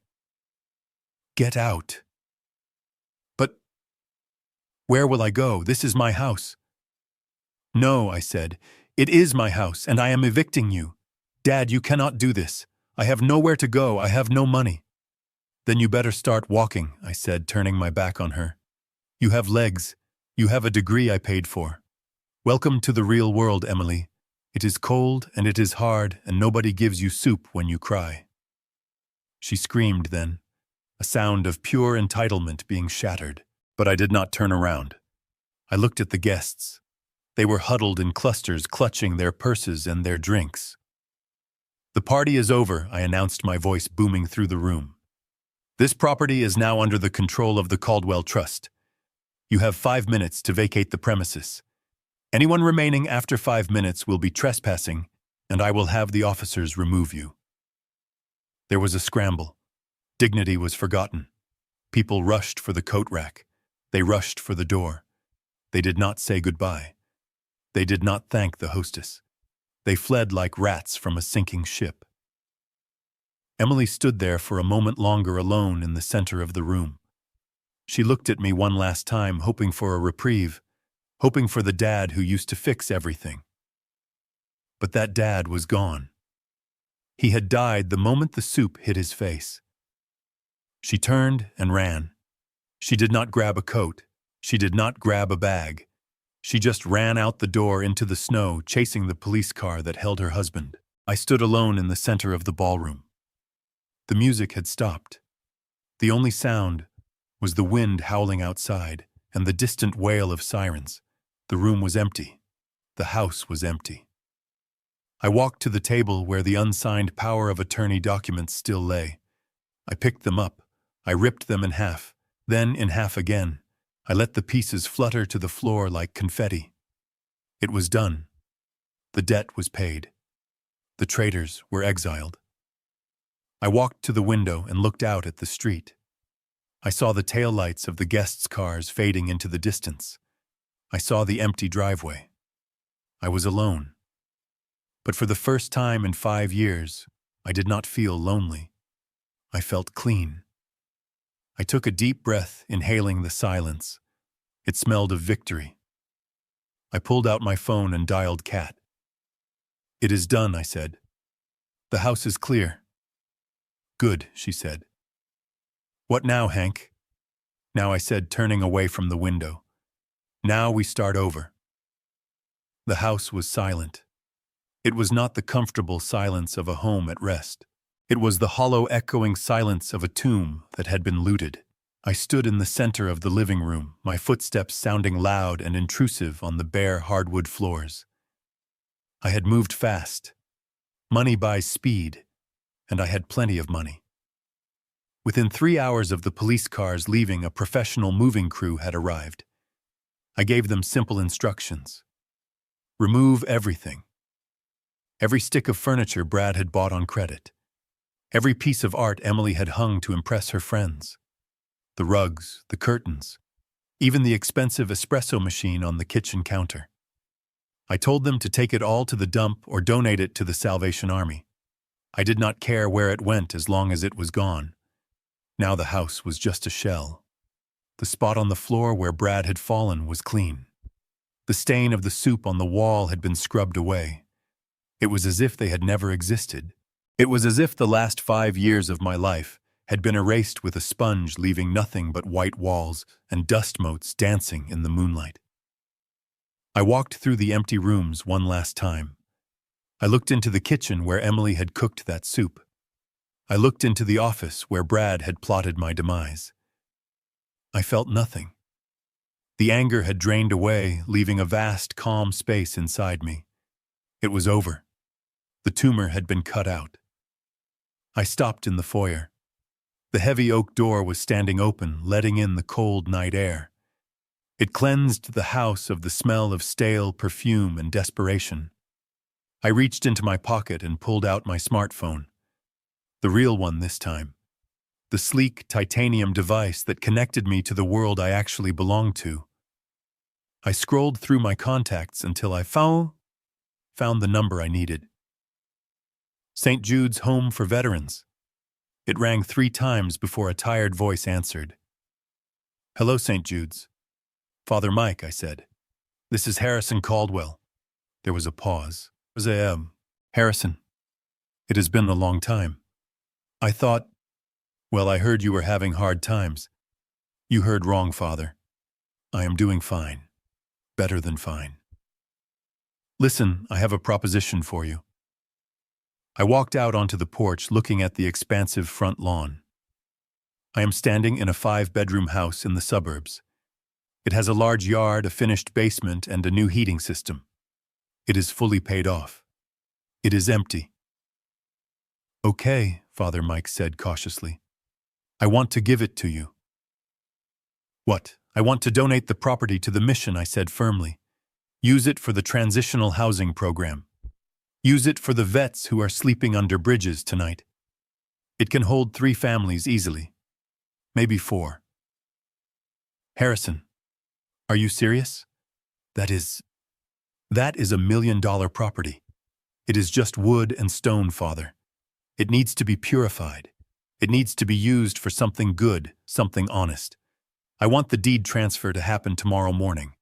My lawyer, Catherine Ross, will call you with the paperwork. Can you have a crew here by noon to change the locks? Yes. Yes, of course. Harrison, I do not know what to say. This will change lives. That is the point, I said. Good night, Father. I hung up. I dropped the keys on the floor of the porch. I did not need them anymore. This was no longer my house. It was a shelter. It was a place where honor would live instead of greed. I walked down the driveway. The snow had started to fall again, covering the tire tracks of the police cruiser, covering the scuff marks of Brad's struggle. The world was turning white and clean. At the curb, a car was waiting. It was not my rusted Ford pickup truck. That old beast had been towed away an hour ago, destined for the scrapyard. It had served its purpose. It had carried the disguise of Hank, the poor old man. But Hank was retired now. The car was a black Lincoln Continental, long and sleek with tinted windows. The engine idled with a low, powerful hum. The driver, a man named Thomas who had worked for me for 20 years before I went into hiding, stepped out and opened the rear door. He did not look at my bandage. He did not look at my old clothes. He looked me in the eye with respect. "Good evening, Mr. Chairman," Thomas said. "Good evening, Thomas," I replied. I slid into the back seat. The leather was soft and warm. The smell of the car was familiar leather and mint. It smelled like success. It smelled like my old life. "Where to?" Sir Thomas asked, meeting my eyes in the rearview mirror.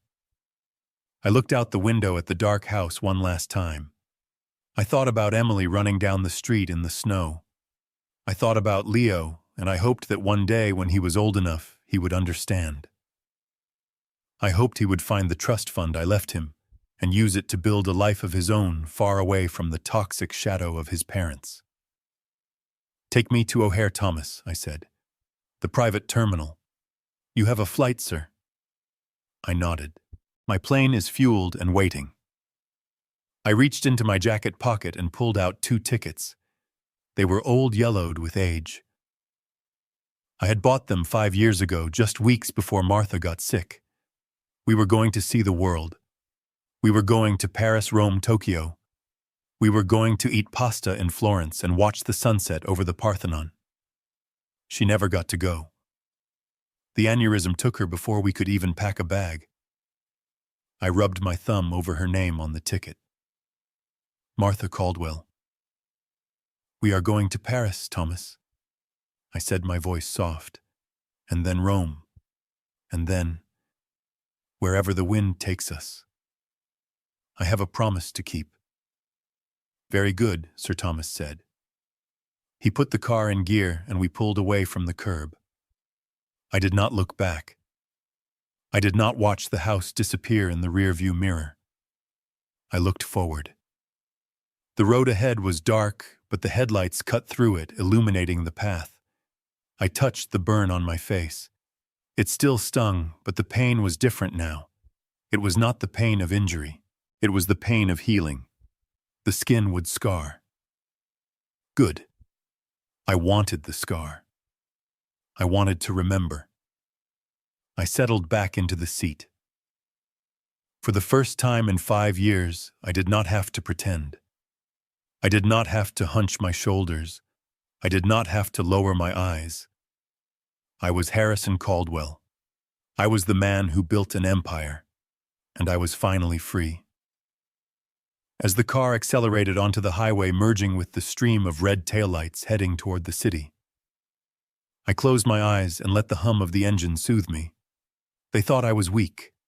They thought I was finished. They looked at a flickering flame and thought it was dying.